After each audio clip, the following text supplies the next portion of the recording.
आज की क्लास में स्वागत है आप सभी का।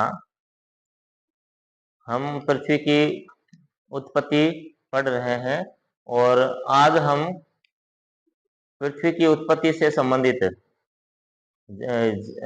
ज्वारीय सिद्धांत पढ़ेंगे। ठीक है।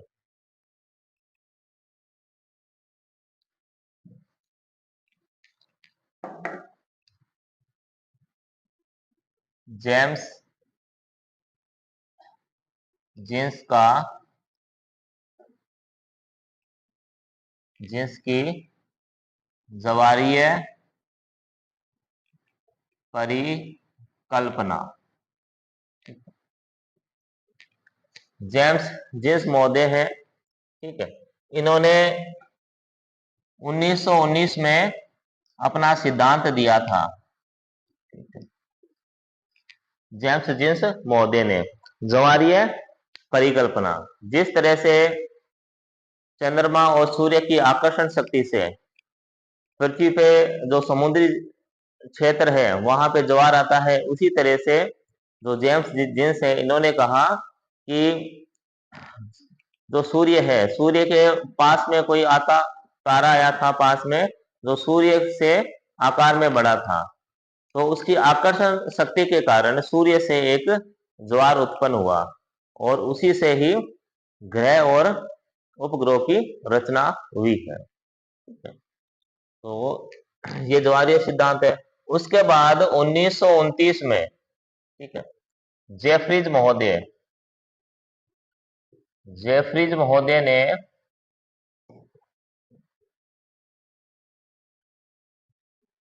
इस सिद्धांत में संशोधन किया था। यानी 1919 में तो जेम्स जीन्स ने सिद्धांत दिया था और इसके 10 साल बाद 1929 में जेफरीज महोदय थे, उन्होंने संशोधन किया था इस सिद्धांत में। तो अब हम इस सिद्धांत का विस्तार से अध्ययन करते हैं।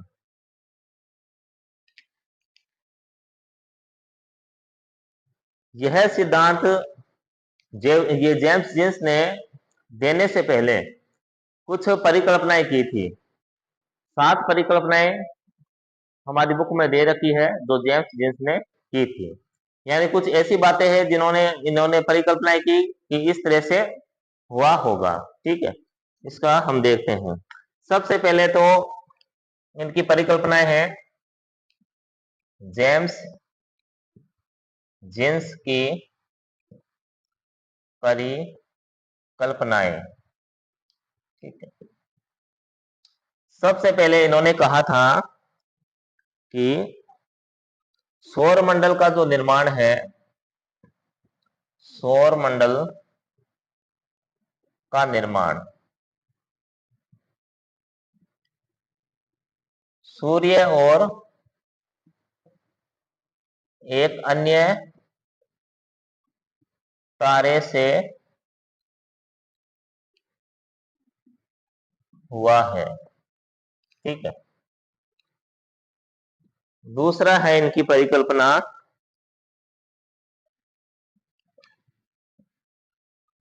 सूर्य प्रारंभ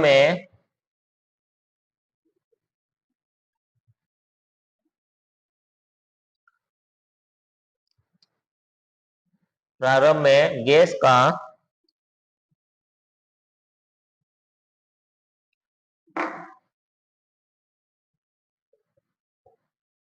बहुत बड़ा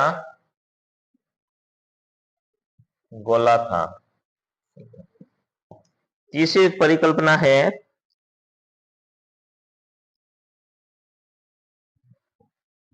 सूर्य के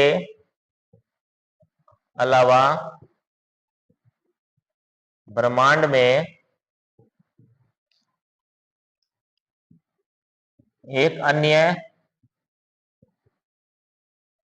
विशालकाय तारा था।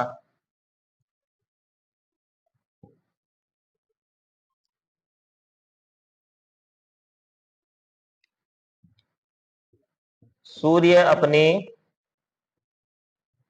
जगह पर घूम रहा था अथवा घूर्णन कर रहा था। ठीक है। पांचवा बिंदु है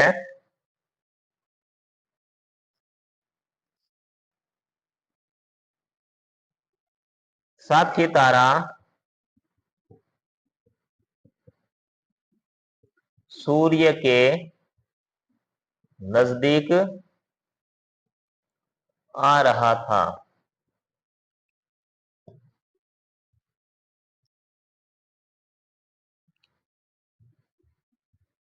साथी तारा आकार में सूर्य से बड़ा था।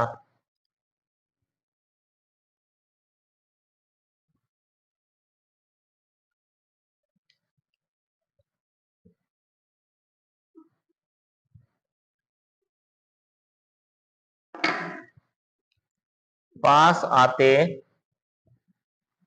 तारे का प्रभाव सूर्य पर ज्वार के रूप में पड़ा। ठीक है। ये कुछ 7 परिकल्पनाएं थी जो जेम्स जिन्स के द्वारा की गई थी। पहला है कि सौर मंडल का निर्माण सूर्य और एक अन्य तारे से हुआ है। ठीक है। दूसरा है प्रारंभ, जो सूर्य है यह प्रारंभ में एक गैस का बहुत बड़ा गोला था। सूर्य के अलावा ब्रह्मांड में एक अन्य विशालकाय तारा था। सूर्य अपनी जगह पर घूर्णन कर रहा था। साथी तारा सूर्य के नजदीक आ रहा था और साथी तारा आकार में सूर्य से बड़ा भी था। सूर्य के नजदीक आ रहा है, आकार में भी बड़ा है, यानी जो आकर्षण शक्ति है वो सूर्य से अधिक है इस साथी तारे में। इसलिए ये तारा पास में आएगा सूर्य के, और सूर्य का जो बाह्य भाग है वहां से जो कुछ पदार्थ है सूर्य का वो ज्वार के रूप में अपनी तरफ आकर्षित करेगा। ये सिद्धांत है जेम्स जिन्स का, इसलिए ज्वारीय सिद्धांत इसको कहा गया है। ठीक है।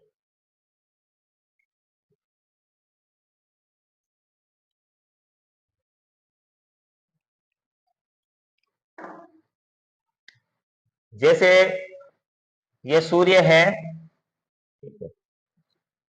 ये सूर्य है, सन है, ये कोई साथी तारा होगा, आकार में बड़ा है, और वो क्या कर रहा है, सूर्य के नजदीक आ रहा है। अब सूर्य के जब नजदीक आएगा तो सूर्य का जो बाह्य भाग है यहाँ ज्वार उत्पन्न होगा। यहाँ जब ज्वार उत्पन्न होगा तो इसका जो कुछ भाग है, ठीक है, इस तरह से अलग हो जाएगा, जिसको जेम्स जिन्स ने फिलामेंट नाम दिया था। यानी जब जो तारा है सूर्य के नजदीक आता है तो उससे एक ज्वार उत्पन्न होता है और उस भाग को फिलामेंट कहा जाता है। जब ये फिलामेंट सूर्य से बाहर निकलता है तो ये वापस, तो यह इस जो तारा है, ये जो साथी तारा है, इसकी तरफ आकर्षित होता है। मगर ये जो तारा है ये सूर्य के से दूर चला जाता है, जो इसका परिधि थी, ठीक है, सूर्य से दूर चला जाता है। तो ये जो साथी तारा है, ये जो फिलामेंट है, ये साथी तारा के साथ जा नहीं पाता क्योंकि वो इससे दूर हो गया। जो फिलामेंट है ये साथी तारे के आकर्षण क्षेत्र से बाहर हो गया। लेकिन अब ये जो फिलामेंट है ये सूर्य के चारों ओर चक्कर लगा रहा है, क्योंकि अब यह सूर्य के आकर्षण क्षेत्र में आ गया है।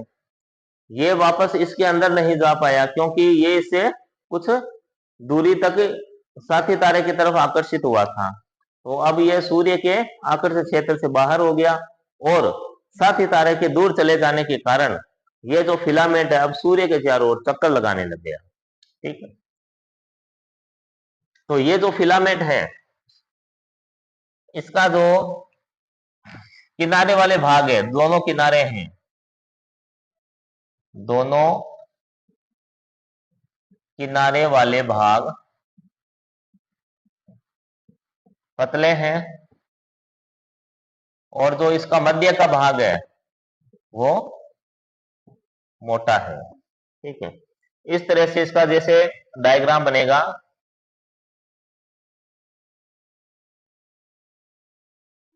ठीक है, यहां जैसे बृहस्पति,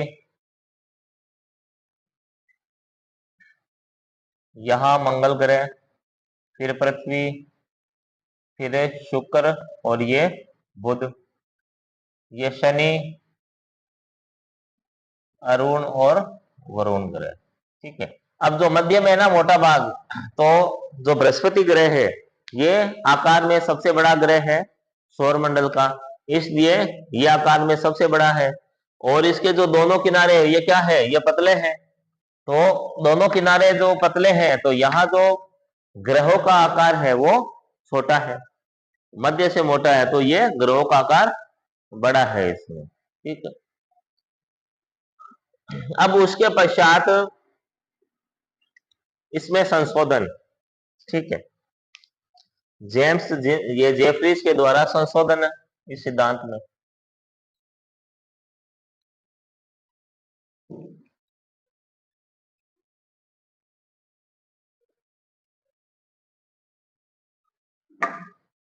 अब जो जेफरीज महोदय है यह 1929 में इस सिद्धांत में संशोधन करते हैं। ठीक है,